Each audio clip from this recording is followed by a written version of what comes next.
This is the Euler Angle to Quaternion Converter, which transforms three-axis rotational angles into their quaternion representation. The calculator has three input fields.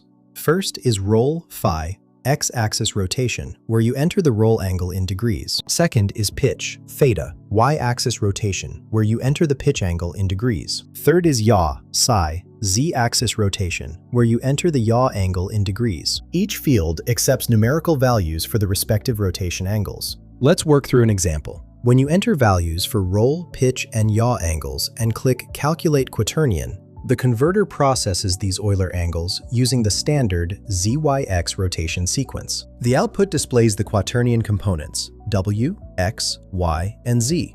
The W component represents the scalar part of the quaternion, while X, Y, and Z form the vector part. These four values together define the same rotation as your input Euler angles, but in quaternion format, which avoids gimbal lock, and provides smoother interpolation for robotic and aerospace applications. This conversion is essential for motion control systems and 3D orientation calculations. Find the link in the description below.